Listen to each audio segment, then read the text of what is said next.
नमस्कार, मैं सत्येंद्र कुमार और आज बात करेंगे तिरुपति बालाजी के प्रसाद विवाद पर, जो सोशल मीडिया और राष्ट्रीय मीडिया में नफरत फैलाई जा रही थी कि तिरुपति बालाजी के लड्डू में एनिमल फैट और बीफ ऑयल की बात का जो राजनीतिक लाभ लेने के लिए जो फैलाया जा रहा था, उस पर 30 सितंबर को सुप्रीम कोर्ट ने सुनवाई के दौरान कुछ महत्वपूर्ण टिप्पणियां की हैं, जिसे आपको जानना चाहिए। सुप्रीम कोर्ट में 30 सितंबर को कई याचिकाओं पर सुनवाई चल रही थी, जिसमें लड्डू में जानवरों का चर्बी होने का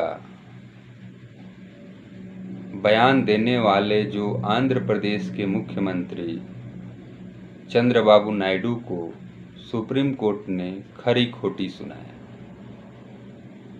इसके बाद उन्हें एहसास हो जाना चाहिए कि वे किस आग से खेलने जा रहे थे। जस्टिस BR गवई ने तो यहाँ तक कह दिया कि जब आप संवैधानिक पद पर हैं तो हम उम्मीद करते हैं कि देवी देवताओं को राजनीति से आप दूर रखेंगे। जस्टिस विश्वनाथन ने कहा कि रिपोर्ट आती है जुलाई में और 18 सितंबर को आप बयान देते हैं। सुप्रीम कोर्ट की एक के बाद एक चंद्रबाबू नायडू की राजनीति का पर्दाफाश किया जाना बहुत ही राजनीति पर मुख्यमंत्री के प्रभाव डालने वाला है। कोर्ट ने यह कहा कि जिस मामले में जांच चल रही थी, क्या मुख्यमंत्री को सार्वजनिक बयान देना चाहिए।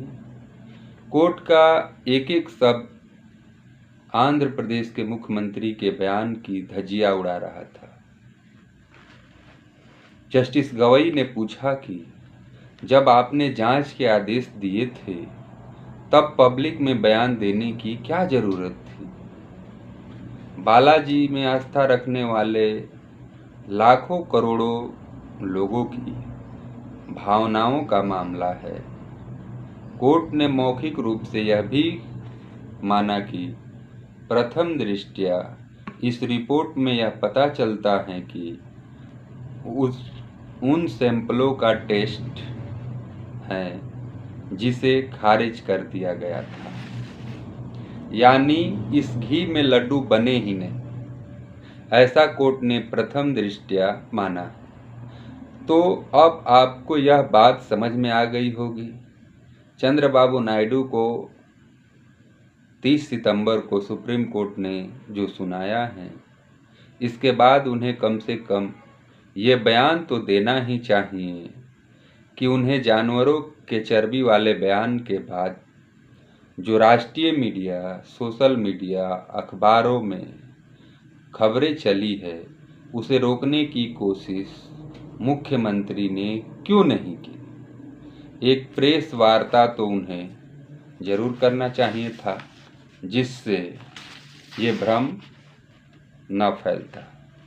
कोर्ट का बयान है कि राज्य सरकार के अनुसार भी जांच जरूरी थी और 25 सितंबर की FIR की जांच के लिए SIT का गठन किया गया। मुख्यमंत्री ने 28 सितंबर को बयान दे दिया, इसलिए यह कहा जा सकता है कि मुख्यमंत्री ने FIR और SIT से पहले ही बयान दे दिया। हमारा प्रथम दृष्टया मानना है कि जब जांच चल रही थी, तब उच्च संवैधानिक व्यक्ति के द्वारा ऐसा बयान देना उचित नहीं था, जिससे करोड़ों लोगों की भावनाएं आहत हो सकती हैं। इस मामले को देखते हुए हम पाते हैं कि यह उचित होगा कि सॉलिसिटर जनरल तुषार मेहता जी हमारी इस बात पर मदद करें कि राज्य द्वारा गठित एसआईटी जारी रखना चाहिए या किसी स्वतंत्र एजेंसी से इस प्रसाद मामले की जांच करानी चाहिए। कितनी बड़ी बात है, आंध्र प्रदेश सरकार द्वारा गठित एसआईटी पर ही सुप्रीम कोर्ट को एक तरफ से भरोसा नहीं। कोर्ट ने केंद्र सरकार के सॉलिसिटर जनरल से पूछा कि क्या एसआईटी से जांच करानी चाहिए। यहाँ तक बात आ गई कि लड्डू में बीफ चर्बी होने के बहाने जहर फैलाने का यह खेल पहले ही पकड़ा जा चुका था, लेकिन 30 सितंबर को सुप्रीम कोर्ट ने उस व्यक्ति का चेहरा भी सामने ला दिया जिसके बयान देकर इस जहरीली खेल की शुरुआत की थी। मुख्यमंत्री चंद्रबाबू नायडू की राजनीति ऐसी नहीं मानी जाती थी। वह बेहतर बता सकते हैं कि सियासत का नया खेल किसके फायदे के लिए वो खेल रहे थे। 22 सितंबर को जगन रेड्डी ने, जो वहाँ के पूर्व चीफ मिनिस्टर थे, पत्र लिखा कि आप मुख्यमंत्री को फटकार लगाइए। प्रधानमंत्री मोदी तो फटकार नहीं लगा सके क्योंकि प्रधानमंत्री मोदी की पार्टी के साथ ही आंध्र प्रदेश में चंद्रबाबू नायडू का गठबंधन है। लेकिन सुप्रीम कोर्ट के टिप्पणियों से 30 सितंबर को फटकार की कसर पूरी हो गई। सुप्रीम कोर्ट के जस्टिस बी.आर. गवई, जस्टिस के.वी. विश्वनाथन की तमाम जो टिप्पणियाँ थीं इस राजनीति की पर्दाफाश कर रही थी कि आखिर कब तक ये चलेगा। कभी तो ये सवाल खुद से पूछिए कि जिस नेता को देखिए इसमें लगा हुआ है वो जनता की समस्याओं के बीच में नहीं है, किसी न किसी मंदिर का दौरा कर रहा है, किसी न किसी मंदिर में झाड़ू लगा रहा है। तो यह सब धर्म की राजनीति परवान चढ़ी हुई है नेताओं में। लग रहा है तो कहीं आरती कर, किसी को देखें कि कोई आरती कर रहा है, कहीं धर्म पर बयान दे रहा है, तो कहीं दूसरे धर्मों के लोगों पर नेताओं द्वारा ललकारा जा रहा है। इतनी जो व्यवस्थित प्रसादम बनाने की प्रक्रिया तिरुपति मंदिर में है, वहाँ कोई आसानी से प्रसाद में चर्बी कैसे मिला देगा और मंदिर में इस्तेमाल हो जाएगा। चर्बी मिलाने वाला कौन है, उसकी नीयत क्या है, यह सब मीडिया में बहस से गायब है।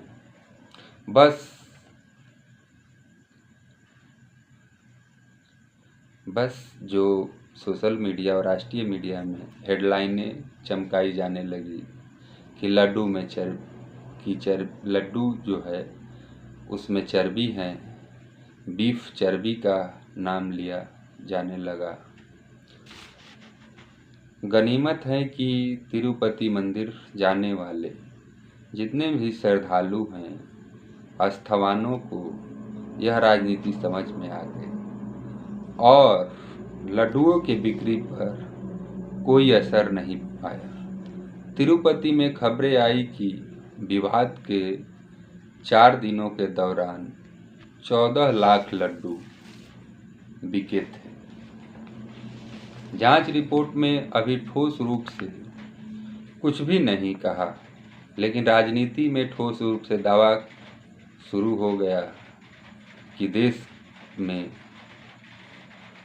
आग की तरह ये बातें फैला दी गई कि प्रसाद में एनिमल फैट और फिश ऑयल है। तिरुपति देवस्थानम की तरफ से पेश हो रहे सिद्धार्थ लूथरा ने कहा कि शिकायत थी एनडीडीबी की, रिपोर्ट में मिलावट पाई गई, लेकिन मिलावट किस चीज़ की थी इसकी जांच चल रही है। मतलब अभी कुछ भी तय नहीं है। बताइए, यही पता नहीं है कि मिलावट किस चीज़ की हुई थी। लेकिन देखिए राष्ट्रीय मीडिया और सोशल मीडिया में किस तरह की खबरें प्रसाद को लेकर चलाई जा रही है।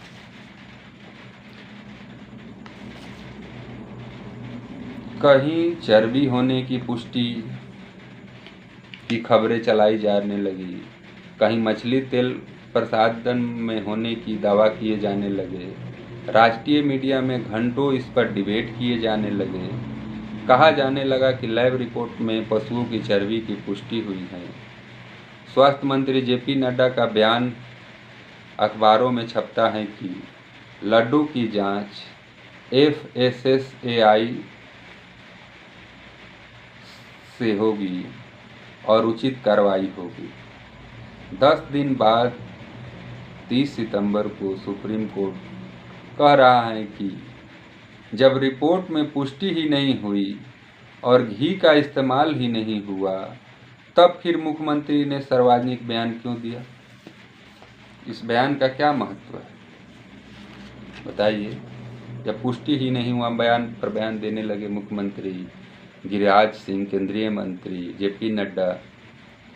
केवल मुख्यमंत्री चंद्रबाबू नायडू ही नहीं, बल्कि 19 सितंबर को मोदी सरकार के कैबिनेट मंत्री गिरिराज सिंह ट्वीट करते हैं कि लिखते हैं कि जांच रिपोर्ट से पुष्टि हुई है कि तिरुपति मंदिर में जो वितरित प्रसाद में के लड्डू बनाने में बीफ चर्बी और मछली के तेल का इस्तेमाल किया गया है।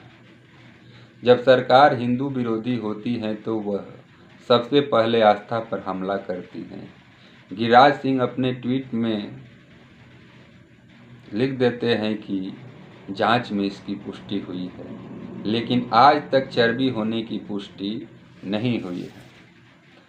सुप्रीम कोर्ट ने कहा कि प्रेस रिपोर्ट में यह भी खबरें हैं कि तिरुपति तिरुमला देवस्थानम के कार्यकारी अधिकारी के बयान दिया है कि इस तरह की मिलावटी घी का इस्तेमाल कभी नहीं किया गया।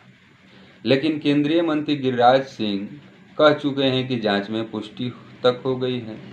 किस आधार पर गिरिराज सिंह ऐसा बयान दिए? सुप्रीम कोर्ट के वरिष्ठ वकील सिद्धार्थ लूथरा ने कहा कि मिस्टर लूथरा, आप अपने सभी मवक्किलों को बताइए कि अब इस मामले पर और बयानबाजी नहीं चलेगी, हैट्रिक नहीं होनी चाहिए। कोर्ट की ये बात है गिरिराज सिंह, चंद्रबाबू नायडू और पवन कल्याण पर भी लागू होती है, जबकि उनका नाम कोर्ट ने नहीं लिया था। और सिद्धार्थ लूथरा जो हैं वो मंदिर का पक्ष रख रहे थे, न इनके ये तीनों क्लाइंट हैं। याचिकाकर्ता ने बीजेपी के नेता सुब्रमण्यम स्वामी, जो प्रसादम को लेकर याचिका किए थे सुप्रीम कोर्ट में, YSRCP के राज्यसभा सांसद YV सुब्बा रेड्डी, जगन रेड्डी सरकार में मंदिर ट्रस्ट के चेयरमैन थे। इसके अलावा डॉक्टर विक्रम संपत और दुष्यंत श्रीधर के नाम भी शामिल हैं। सुब्रमण्यम स्वामी के तरफ से वरिष्ठ वकील राजशेखर जो थे वो पैरवी कर रहे थे। राजशेखर राव ने कहा कि मुख्यमंत्री बिना किसी ठोस आधार के बयान दिए हैं, यह अपने आप में गंभीर मुद्दा है। उन्होंने मांग की कि इस मामले की राजनीतिक हस्तक्षेप नहीं होना चाहिए। तो क्या मुख्यमंत्री चंद्रबाबू नायडू माफ़ी मांगेंगे? क्या गिरिराज सिंह माफ़ी मांगेंगे? किस आधार पर मुख्यमंत्री ने बयान दिया और किस आधार पर केंद्रीय मंत्री गिरिराज सिंह ने ट्वीट किया कि जांच में पुष्टि हो गई है, जबकि तिरुपति मंदिर के तरफ से पेश हो रहे वकील सिद्धार्थ लूथरा कहते हैं कि एक ही आपूर्तिकर्ता यानी सप्लायर ने जून के महीने में और जुलाई की 4 तारीख तक घी की सप्लाई की। उस घी को जांच के लिए नहीं भेजा गया। 6 जुलाई और 12 जुलाई को दो टैंकरों में जो घी आया उसे एनडीडीबी को भेजा गया। यह जानकारी दी गई है कि इन सभी 4 नमूनों में घी मिलावट पाया गया। यह भी जानकारी दी गई है कि जून और 4 जुलाई तक